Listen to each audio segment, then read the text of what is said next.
इस झूठे प्रोपेगेंडा के खिलाफ चल रहे हैं। इस झूठे प्रोपेगेंडा के खिलाफ जो हम कहना चाहते हैं, एक बार सभी साथियों से मेरा आग्रह रहेगा, अपने फेसबुक पे लाइक चला दीजिए, नहीं तो लाइक नहीं चला सकते तो लाइक चला दीजिए। सभी से आग्रह रहेगा, क्योंकि इन्होंने अपना जो ये वसूली गैंग है, इस वसूली गैंग से लेकर के फर्जी धाकड़ धामी के पेज से लेकर के दिल्ली के शिंदे तक अप्रोच लगाई और हमारे इस आंदोलन को, जो कि देशभक्ति के नारों से आगे चल रहा है, जो कि हमारे शहीदों श्रीदेव सुमन के रास्ते दिखाए हुए रास्ते पे चल रहा है, और एक एक साथी हमारा भगत सिंह की तरह इस लड़ाई को लड़ रहा है और उस बेरोजगारी से, उन माफियाओं से आजादी की मांग कर रहा है। और ये लोग अपने तमाम फर्जी चैनलों से, गोदी मीडिया का सहारा लेते हुए हमारे इस देशभक्ति आंदोलन को बदनाम करने की साजिशें रच रहे हैं। साथियों, हमारा कसूर यह है और मेरा कसूर यह है कि मैं दिल्ली यूनिवर्सिटी की छात्र हूं। इतना कसूर है कि पढ़ लिखकर आजादी के सही मायने हमने सीख लिए, बस इतना सा कसूर है हमारा। पढ़ लिख करके दिल्ली विश्वविद्यालय, जिन्होंने इस देश को नायाब हीरे दिए, जिन्होंने देश को दिशा दिखाने की और फास्ट ट्रैक कोर्ट की मांग की थी, ये शिंदे तब भी आपकी बहनों को बदनाम करने की साजिश कर रहा था। और अब ये धाकड़ धामी जब अपने वसूली गैंग से हमारे अपने मंसूबों को पूरा नहीं कर सका, तो शरण लेने चला गया शिंदे के पास दिल्ली में, जिसने हमारी जो बहन लाठीचार्ज खाते हुए, वाटर कैनन झेलते हुए बहन दामनी के लिए इंसाफ मांग रही थी, तो ये शिंदे हमारी बहनों को जलील करने का कार्य कर रहा था।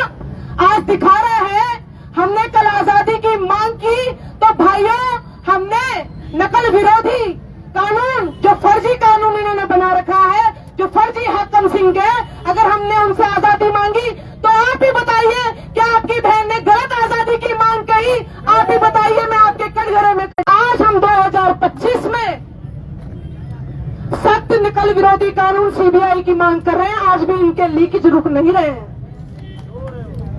वो तो इनसे दिखाया नहीं जाता, ये छी न्यूज वाला दिखा रहा है कि जेएनयू पार्ट 2, इनसे यह नहीं दिखाया जा रहा कि जो इन्होंने इनके महकमे में हलचल मचने लगी, ये हमें सीबीआई जांच नहीं देने चाहते, क्योंकि सीबीआई जांच से आ जाती है इनके कुर्सी पे आंच, इसलिए नहीं देना चाहते ये सीबीआई की जांच।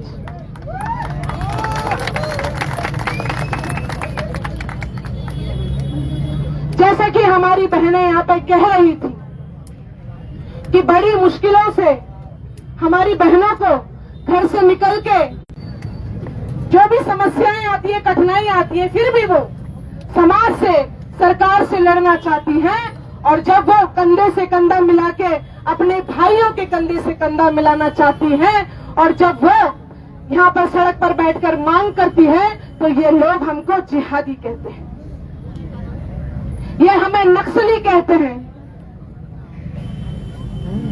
हाकिम सिंह तो देशभक्त है, बनकर पैदा हुए, और ये उत्तराखंड की बेटियों को बदनाम करने की साजिश रच रहे हैं। परंतु मैं अपने भाइयों के समक्ष खड़ी होकर इस सड़क के माध्यम से ये कहना चाहती हूँ, हमारे स्वाभिमान को ललकारना मत, हमारे स्वाभिमान को ललकारना मत।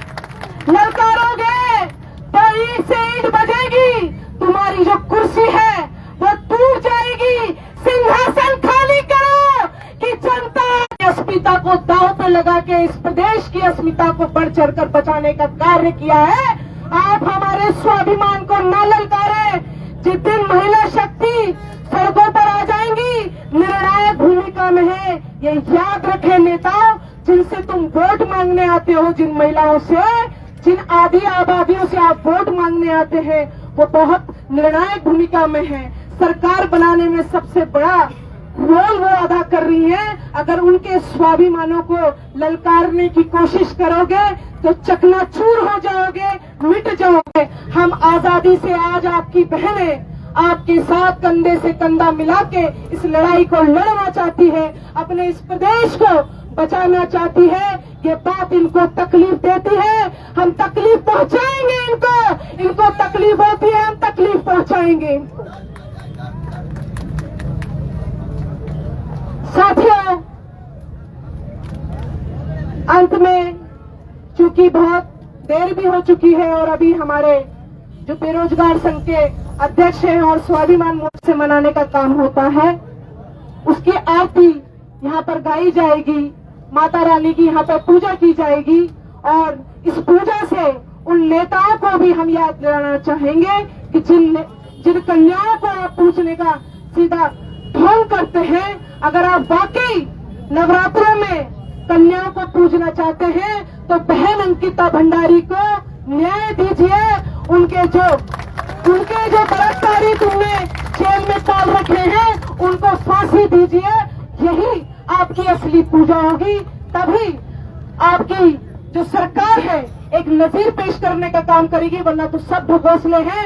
2027 में आपको बता देंगे हम कि आगे जानती हूँ, इस बात को समझती हूँ कि आज जो हम यहाँ पर बैठे हैं, हमारे पहाड़ के एक एक युवा बड़ी मुश्किलों से मीलों पैदल चलकर बहुत दूर जा करके पहाड़ों से टकराते हुए, कठिनाइयों से सामना करते हुए पेपर देने जाते हैं। और यदि हमने इन पेपर माफिया से आजादी की बात कही तो मरते दम तक पुष्पा रावत इस आजादी की मांग बड़े गर्व के साथ करेगी। हमको इन पेपर माफिया देशभक्तों कर आपको हमारी आजादी मांगने से बड़ी दिक्कत हो गई थी, आज एक और दिक्कत देने का कार्य करेंगे। जो गौरा देवी का ये प्रदेश है, आप सभी लोग मेरे साथ, हमारे जो राष्ट्रीय गीत है, हमारे जो गीत है, देशभक्ति गीत है, इनसे इनको बड़ी तकलीफें पहुंचती हैं। आप सब मिलकर इनको तकलीफ पहुंचाएंगे। मेरे साथ बोलेंगे, गौरा तेरे देश में। क्या कहेंगे? हाथ खड़ा करके बताइए। आपने सिर्फ पीछे से कहना है, गौरा तेरे देश में, गौरा तेरे देश में, गौरा तेरे देश में, अरे गौरा तेरे देश में, गौरा तेरे देश में, भ्रष्टाचारी सब अधिकारी, गौरा तेरे देश में, भ्रष्टाचारी सब अधिकारी, गौरा तेरे देश में, अरे बिलक रही है जनता सारी, गौरा तेरे देश में, अरे बिलक रही है जनता सारी, गौरा तेरे देश में, चोरों को जेल नहीं, गौरा तेरे देश में, बलात्कारियों को फांसी नहीं, गौरा तेरे देश में, अरे गौरा तेरे देश में, गौरा तेरे देश में, जोर से बोलिए, गौरा तेरे देश में, गौरा तेरे देश में, अरे गौरा तेरे देश में, गौरा तेरे देश में, हाकम सिंह तेरे देश में, गौरा तेरे देश में,